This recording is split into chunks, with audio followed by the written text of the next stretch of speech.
എന്നായിരുന്നു ആരോപണം. എന്നാൽ ഈ ആരോപണം തെറ്റാണെന്നും 500-ലധികം ആളുകൾക്ക് ഇവരെ ഇമിഗ്രേഷൻ ഫോം നൽകിയിട്ടുണ്ടെന്നും അസ്ലം വ്യക്തമാക്കുന്നു. ഡാറ്റ കൃത്യമായി ലഭിക്കാത്തത് സാങ്കേതിക തകരാർ കാരണമാണെന്നും വിശദീകരണം. ഇംതിയാസ് കരീം വിവരങ്ങളുമായിട്ടുണ്ട്.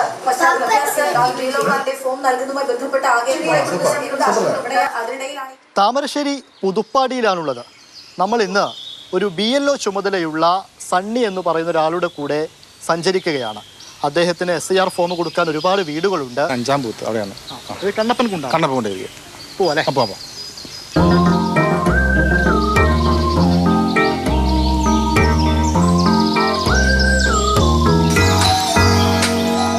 ഹലോ, ആരുമില്ലേ?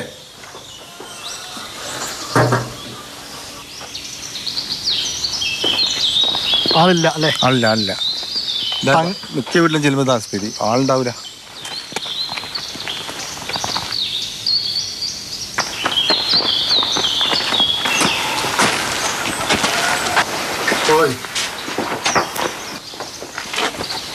ഇവിടെയും ആളില്ല. കഴിഞ്ഞ ദിവസമൊക്കെ അതേപോലെ വീട് കയറിയിട്ടുണ്ട്. എത്രയോ വീട് കയറ്റി ഇതുപോലെ ആളില്ലാണ്ട് നമ്മൾ തിരിച്ചു ഇവിടെ ഞാൻ പ്രാവശ്യം വന്നിട്ട് തിരിച്ചു പോയതാ. രണ്ടാമത്തെ തരം അത്. ഇനി ഇവിടെ ഒന്നുകൂടെ ഇനി വരേണ്ടി വരും. 3 പ്രാവശ്യം വരണമെന്നാണ്. 3-4 വരേണ്ടി വരും. എന്തായാലും കണ്ടല്ലേ പറ്റുള്ളൂ നമുക്ക്. ഇതിപ്പം ഈ തൊട്ടിപ്പുറത്ത് വീടുകളിൽ കൊടുത്ത് ഏൽപ്പിക്കാൻ പറ്റുമൊന്നുമില്ല. ഏൽപ്പിക്കൽ നമ്മൾ കുറവാണ്. അത് ഫോം നഷ്ടപ്പെട്ടു പോയാലേ അത് ബുദ്ധിമുട്ടായതുകൊണ്ട് ഏൽപ്പിക്കൽ വളരെ കുറവാണ്.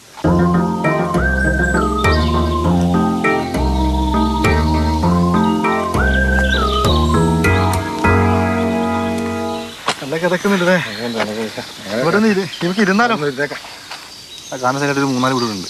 ആണോ? അവിടെ നേരത്തെ ഫോം കൊടുത്തില്ല? അവിടെ നേരത്തെ ഫോം കൊടുക്കാൻ പറ്റില്ല. അത് ആളില്ലായിരുന്നേ. ആളുണ്ടോന്ന് അറിയോ? ആളുടെ അറിയില്ല, പോയി നോക്കണം. ഈ ഫോം കൊടുത്തിട്ട് നമ്മൾ തിരിച്ചു വാങ്ങാൻ പോകണം. ഇതേപോലെ തന്നെ പോകണം. ഇപ്പൊ കുറച്ച് കഥപ്പ് മാറിയില്ലേ? നടക്കാൻ ബാക്കി നടന്നാലോ? അവിടെ തൊട്ട് മുകളിലെ വീട്, അവിടെ ആളില്ല. നായ കൊടുക്കുന്നുണ്ട്. പണിയാവോ? ഞാനത് നോക്കാം. പോയോക്കല്ലേ? ഇവിടെ ആളുണ്ട്. പ്രാവശ്യം പോകുമായിട്ട് വന്നതാണ് SIRന്റെ ഭാഗമായിട്ട്. അമ്മയില്ല ഇവിടെ? ഇതിവിടെ ഡീറ്റെയിൽ എഴുതുക. ഇവിടെ 2002 SIRന്റെ ഡീറ്റെയിൽ എഴുതുക. ഈ ക്രമ നമ്പർ ഇതൊന്നും ചേച്ചിക്ക് അറിയില്ലെങ്കിൽ കുഴപ്പമില്ല, ഞാൻ എഴുതുതരാം കേട്ടോ.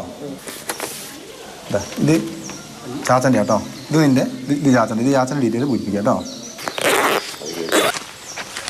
നമ്മളിപ്പോൾ ഇനി മുന്നോട്ട് പോകണോ? ഇനി മുന്നോട്ട് പോകണേ. ഒരു വീടുണ്ട്, എന്തായാലും പോയേ പറ്റുള്ളൂ. പോകാണ്ടിരിക്കാൻ പറ്റില്ല. എന്തായാലും വീട്ടിൽ ചെന്ന് കൊടുക്കുക തന്നെ വേണം. ഇതിപ്പോൾ തീർക്കാൻ ഇനിയും സമയം? തീർക്കാൻ അധികം സമയമില്ല, കുറേ സമയമുള്ളൂ. അപ്പോൾ നമ്മൾ കഴിയുമ്പോൾ കഷ്ടപ്പെട്ട് നോക്കും. പരമാവധി ശ്രമിക്കണമല്ലോ. രാത്രിയൊക്കെ വരേണ്ടി വരും. ഇത് വാങ്ങാൻ പറ്റില്ല, രാത്രി നടക്കുള്ളൂ. പകൽ ഇപ്പം തന്നെ കൊടുത്ത് പോയിട്ടേ. ഫോം തരാനാണോ? ഇങ്ങോട്ട് കയറണ്ട, ഞാൻ അങ്ങോട്ട് വരാം. ഇത് പൂരിപ്പിച്ചിട്ട് ചേച്ചി നാളെ ഇവിടെ വെച്ചാൽ നാളെ ഇങ്ങോട്ട് വരും. ഇവിടെയൊക്കെ കൊടുക്കാനുണ്ട്. കുറേ വീട്ടിൽ ആളില്ലായിരുന്നേ. ഇത് ബിജുവിൻ്റെ, അറിയാലോ ഏകദേശം. എന്തെങ്കിലും സംശയം തന്നെ വിളിച്ചാൽ മതിയാ. നമ്പർ ഇവിടെ ഉണ്ടേ. ഓക്കെ. ഭക്ഷണം കഴിക്കണ്ടേ? അത് 2 വീടുകൾ കയറാനുണ്ട്. ഇവിടെ 2 വീട് കഴിഞ്ഞാൽ ഇവിടെ കഴിഞ്ഞിട്ട് നമുക്ക് പോവാം. 1 മണിക്കൂർ വേണ്ടി വരും കേട്ടോ താഴെ എത്തണമെങ്കിൽ. അങ്ങനെ ഇത് രജിസ്ട്രേഷൻ വരും. ഇതാണ് നമുക്ക് ഇവിടുത്തെ ലാസ്റ്റ് വീടാ. ഇത് ഫോറസ്റ്റാണ്. പിന്നെ ഇതാണ് ചേച്ചിൻ്റെ ഫോം. ഇവിടെ ചേച്ചി ഒറ്റ ആളുടെ വോട്ടർ ലിസ്റ്റ് വെക്കും. അപ്പോൾ ചേച്ചി അവിടെ ചേർത്തില്ല. ചേർത്താൽ നമുക്ക് ഡിസംബർ 9 ശേഷം നമ്മൾ ചേർത്താം. അപ്പോൾ ചേച്ചിക്ക് അറിയുന്ന രീതിയിൽ തെറ്റാണ്ട് പൂരിപ്പിക്കുക. എന്നിട്ട് ഇവിടെ വെച്ചാൽ മതി. അപ്പോൾ നാളെ ഇവിടെ താഴത്ത് വന്ന് 2 വീട്ടിൽ ആളില്ലായിരുന്നു. അപ്പോൾ ഞാൻ വരുമ്പോൾ ഇത് വാങ്ങിക്കോളാം കേട്ടോ. മലയൊക്കെ കയറി ക്ഷീണിച്ചാൽ ഇത്തിരി വെള്ളം കുടിച്ചിട്ട് നോക്കോ? വേണ്ട ചേച്ചി, വെള്ളം കുടിച്ചാൽ താഴെ നിന്ന് കുടിച്ച് നോക്കും. വേണ്ട, താങ്ക് യു. ഞാൻ പോട്ടെ. ഓക്കെ, ശരി. 1-ാം വാർഡിനെ കുറച്ച് ഭാഗങ്ങൾ ഉൾപ്പെടുന്നുണ്ട്. 5-ാം ബൂത്താണ് എനിക്ക്. 1320 പേരുണ്ട്. ഈ 1320 പേരെന്ന് വെച്ചാൽ എല്ലാ വീട്ടിലും ചെല്ലുമ്പോൾ ഇപ്പം നമ്മൾ കണ്ടില്ല, ആളുണ്ടാവില്ല, പല പ്രശ്നങ്ങൾ. അപ്പോൾ 2, 3, 4 വട്ടം ഇതേപോലെ മല കയറി ഇറങ്ങണം. ഫോം ഇപ്പോൾ കൊടുത്തു. ഇപ്പോൾ ഫോം ഏകദേശം 1250, 1260 ഫോം കൊടുത്തിട്ടുണ്ട്. ബാക്കി 10 പേരെ തീരെ കണ്ടു കിട്ടുന്നില്ല. ഇവിടെ വിളിച്ചിട്ട് എടുക്കുന്നില്ല. അപ്പോൾ ഞാൻ ആ സൈറ്റിലൊക്കെ തപ്പി ഇവരെ നമ്പർ എടുത്ത് വിളിച്ചുകൊണ്ടിരിക്കുകയാണ്. പിന്നെ കുറച്ച് പേരൊക്കെ ഫോം വാങ്ങാൻ ശ്രമിക്കുന്നുണ്ട്. അപ്പോൾ എല്ലാവരും ഇപ്പം നാളെ തന്നെയായിട്ട് ഫോം പൂരിപ്പിച്ച് വെക്കുക. ഇപ്പം പറഞ്ഞതിനെ പലരും വാങ്ങാൻ പറയുന്നുണ്ട്. നോക്കാം. എന്തായാലും നിങ്ങളെ കൂടെ വന്ന് ഇതൊക്കെ അറിയാൻ പറ്റില്ല. ഓക്കെ. ഞങ്ങൾ വിട്ടാലോ? അന്ന് വിട്ടെന്നാലും എനിക്കിപ്പം പോയാലും നടക്കും. എനിക്കെന്താ അറിയാം, ഇപ്പം നമ്മൾ ഇറങ്ങി ഈ വീടിൻ്റെ താഴോട്ട് ഇങ്ങനെ ഒരു 10 വീടുകൾ കയറാനുണ്ട്. അപ്പോൾ ഞാൻ കയറിയിട്ടേ വരുള്ളൂ. നോക്കാം. കാണാം. ഓക്കെ. ക്യാമറമാൻ ജസ്റ്റിൻ മാത്യുവിനൊപ്പം ഇംതിയാസ് കരീം, മാതൃഭൂമി ന്യൂസ്.